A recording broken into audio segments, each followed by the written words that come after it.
For those of y'all nosy folks who want to know what I'm up to and what I'm talking about. What I'm talking about is DNA traits, and that what you learned in like 10th grade, ninth grade about the Punnett squares. I didn't remember the name of the scientific formula that I had learned about. Okay, but I remembered it. The square, and that's how you determine the genetic traits, the possible genetic traits for any being that is created. It's the Punnett square. Look it up. Punnett square. It's a square with four, where you put a cross in the middle. There's four boxes. It's a square. You put the cross in the middle. You have the four boxes. And whatever are the genetic possibilities, like, for example, eye color, right? Now, one parent might have brown eyes. One parent might have, let's say, green eyes, right?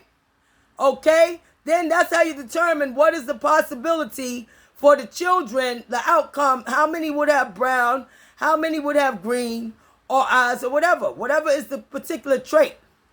It's determined by the Punnett square, okay? Now, I didn't remember the name of it, but I remember the principle. And that is how you determine genetics for anything. When being a child, whatever is going to be born, animal, a person, whatever, or whatever. It probably applies to everything in nature, down to the flowers, the birds, the bees, etc. Okay, but I'm not that knowledgeable about it. I only know the basic introductory info. Okay, but I know enough to know that it impacts every being, everything on the planet, and that also would include those who are bred. Remember the slave breeding? Okay, they were aware of it. See, that's the thing. The white folks try to deny their culpability, and the fact that they try to say that the things that came out of slavery, they try to minimize the damage. But there was intergenerational damage done to my people. Come on, lady. Come on, lady. Just like there was intergenerational benefits, assets, okay, to the white community. And you know why they are very responsible? Even today, though they may not have owned slaves today for many, many generations. You know why? Because they reap the benefits of it.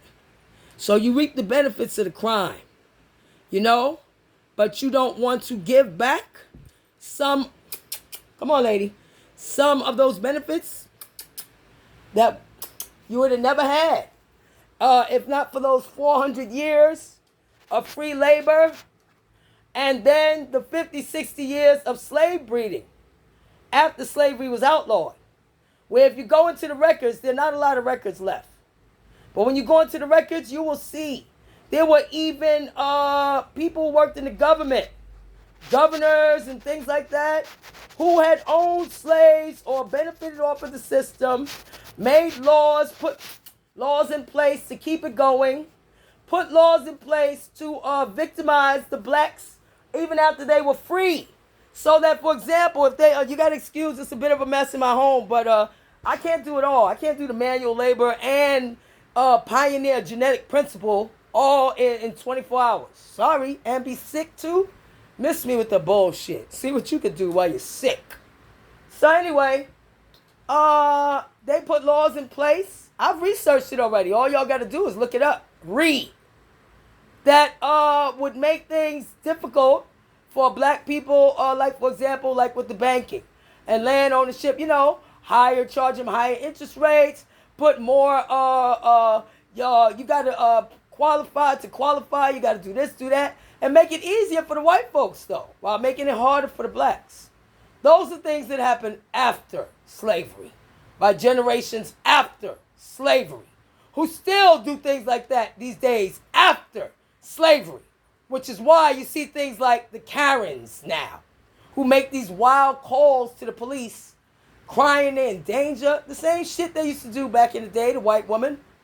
You know, fake shit. So the behavior patterns are still going on. It's just that it's now less obvious. No, we're not in chains, forced to work for free anymore, but we always get less, told to work harder, and do more to get ahead. By people who did less to get ahead, went around the globe, and their only culture of their behavior pattern for these white folks, their culture seems to be conquering culture. Conquering and taking from other cultures. Then calling it their own, appropriating, and what do they give back? Oh, religion. You'll get your reward in afterlife while we get ours now. Turn the other cheek. While we don't turn the other cheek, we attack.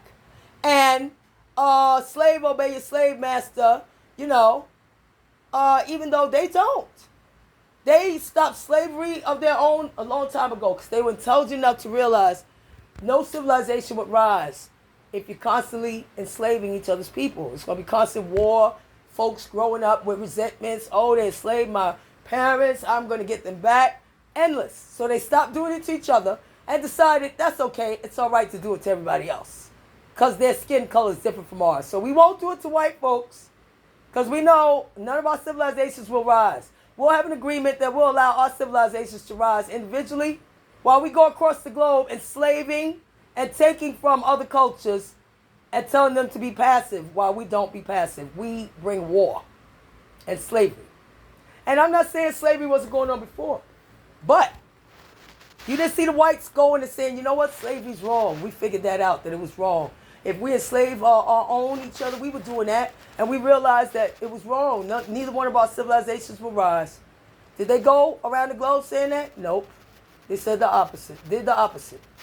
And bought the opposite. So yes, there is a culpability because every generation since has benefited and also put in place other less obvious tactics to hold the black community back. Whether it was burning down many, and terrorizing many communities of blacks who owned their property and owned businesses. They didn't want to see a black middle class rise up of owners, people owning businesses. They were very resentful of that. Why? Because they were the descendants of those who had to sit back and do absolutely nothing but order around the blacks to do all the work for free. They became just as lazy as their ancestors. And they needed those different, cheats to get ahead. They needed to get ahead like that because they were used to that. They weren't used to the hard work that the blacks were used to. So while the blacks rose after slavery, some of them who valued education and business ownership, they sat there resentful because now they had to work hard too and weren't used to it.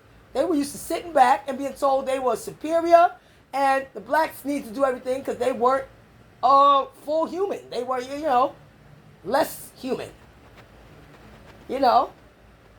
And you can still see the that same behavior pattern unfolding generation after generation in different ways.